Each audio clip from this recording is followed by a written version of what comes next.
Well, how's it going, folks? So look, I've just come in from a really wet overnight hammock with Bentley, and this is probably always the worst part of any wild camp overnight, is coming back and sorting out all your gear and getting it ready for the next thing. Now, I always like to get that done straight away, and I think it's really important to get your clothes washed, dried, so that your wife, your partner, doesn't have any part of that, and maybe, just maybe, you'll get a leave pass to do it again. So the first thing I like to do is get my pack and get everything laid out. I know what you're thinking, that is hardly an umbrella, but you know what, this is my camera umbrella. I only paid $2 at an op shop for this puppy, but that just needs to be a little bit dried out and she'll be good to go. Ooh, we'll come to that food later. It's important to throw all your clothes so that they get washed. It's my Trangia stove, that's all really got sooted up. I'll have to wash that. Under blanket for the hammock from Game Gear, but I think what I'll do is I'll air that out anyway. Oh, everything is just so damp. It's really important to air your sleeping bags out. So this is my Kiwi stash, so there's a whole lot of rubbish in there that needs to be cleaned out. This is my ground cover mat, and that is as muddy as. And of course, my Game Gear hammock with its broken pole. Be sure to see that video. And the pack itself will need a little bit of a wash down. Whatever you do, don't do this at home on the carpet. Try to get outside. What I'm going to do now is the items that have got to be washed, I want to get those out into the clothesline as quick as I can before the day is over. This is a little bit like washing the dishes, so start with the cleanest things first. Now look, I use a silk liner for my sleeping bag, particularly when you're hammocking, because you actually have to get inside the silk liner first, then in your sleeping bag outside the hammock, and then flop in, and as a result this has actually got quite muddy, which is precisely why I like to use a silk liner. It's always quite good to give things like your jacket just a gentle wash, just to get the sweat off, and once again we will rinse that out. Now the fly got a whole lot of leaves and things on it. This mulder go through the ringer. Now the detergent that I've got actually has a bit of a bacticide in it, just to kill any mold spores. So my pack got a little bit dirty. So yeah, don't use your best chuck cloth, but I'm going to. I've always found if you do things straight away and put things back in the right place straight away, you spend a lot less time when it comes to getting ready for your next hike. I know my wife would probably refute that, because I seem to still take a long time deciding the gear that I'm taking, but largely that's because I'm trying to figure out what gear works with each other, and what should I be taking, just to make it a little bit more interesting for you. Tent pegs. Who washes their tent pegs? Well, I do. And it's not because I'm thinking that I'm going to save a little bit of extra weight. No, I just don't want dirty tent pegs sitting in my tent peg bag. Now the cover, I didn't actually use the Game Gear hammock cover last night, but I did use it as a ground sheet, and as you can see, it got really dirty, along with my top, because of all the soot off my Trangia stove. So while you got your dirty tramping clothes on, pays to get this thing sorted now. This is my insulated mat. Now I normally use this when I'm tenting, and this goes underneath my body. Last night I actually did stick it on the parachute of the hammock, and Bentley and I, we weren't cold at all, even though I was in a summer weight sleeping bag. And finally, this is my ultralight ground sheet. I have had this for absolute years. I don't know what the material is.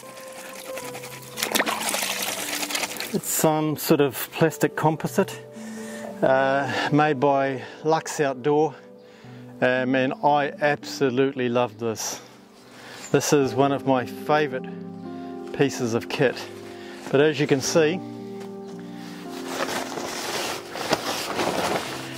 it got really muddy last night, so give all of this a bit of a rinse down.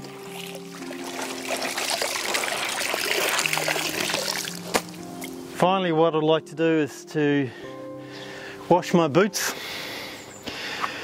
Now here's something that probably not many of you realise. When you buy a really expensive, high quality pair of boots, they'll actually come with a really crap liner.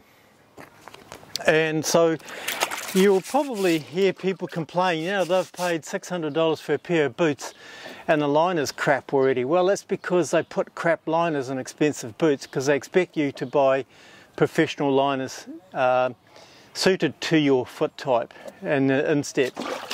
So don't be one of those people that post about how your liner has crapped out on you, because you need to go off and buy your own. Ultra 360s, and these are my latest purchase. Solomon's are made in Cambodia, and can I say, I just absolutely love these. These are a cross between a boot and a trail shoe.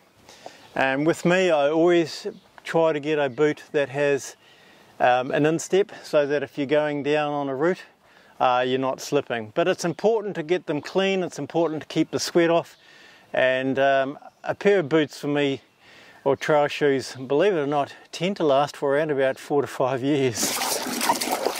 So look, I'm not going to bore you with rinsing these, so I'll come back to you when I'm loading everything up on the clothesline. Don't go away now. Alrighty then, so having got everything external washed and hung up to dry and to air out, it's now time to deal with everything internally. So the first thing I like to do is to get rid of my rubbish. Now the Kiwi Stash is absolutely amazing. It has this very high quality thick PVC liner, and wasn't too much rubbish, but you know, a few tins and eggs and rubbish. So I like to get that cleaned out, and then I just rinse this out. So this is a double egg cup. If I'm going to go away and I need a lot more eggs, then I take a 6-pack. But what I really like about this is, one, there's no extra bulk, and it's a little bit lighter. In actual fact, it takes quite a large size egg. This is my Cedar Summit spatula. Very compact. I absolutely love it. It locks in. Very robust and super light. Here's a question for you. Are there more spoons in the world than there are forks? But what happens when you have a spork? Have a think about that question. Are there more spoons in the world than there are forks? So I use a lot of Ziploc bags. What I like about Ziploc bags is that they are reusable. Even though that they are plastic, they're not a one-use plastic. Let me show you something. For those that have always wondered what these little things on the side are for of a dish tray,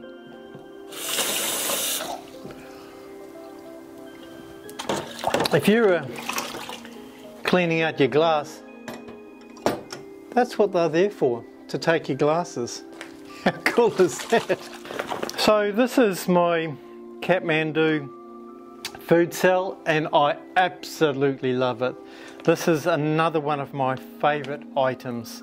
It just seems to take everything for about 2 or 3 days worth of food,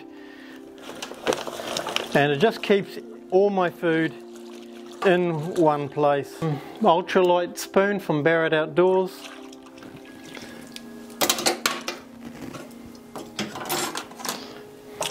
My Cedar Summit knife, plastic, love it. My ultralight fork from Barrett Outdoors. You know, if you want to get out there again, you got to make sure you wash all the dishes, irrespective of whether or not you took them hiking or not.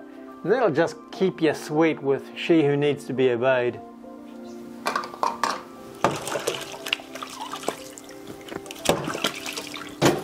And now on to the dirty sooty thing.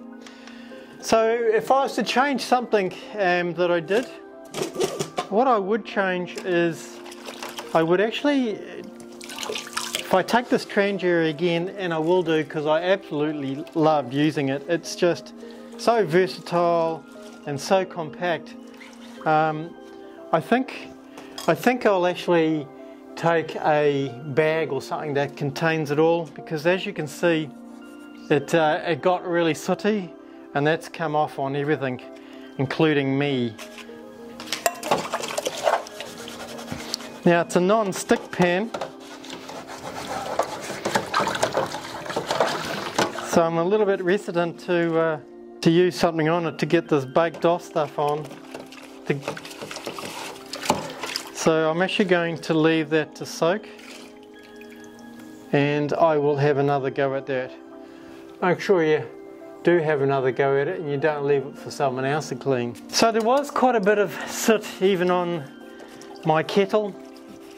Now I have heard, but I have not tried this, that if you put a little bit of water in your methylated spirits, and when I say a little bit, I think it's about 5%, then the mess won't soot up as much. So that's something that I just keep forgetting to do. Alrighty. Now whatever you do, make sure you always clean up the bench. I'm going to leave those dishes to drip dry for a little while. And it's on to the next thing. So the next thing is going to be my clothes, because I'm going to go and have a shower and get out of these grubbies, and we'll get these clothes washed. So.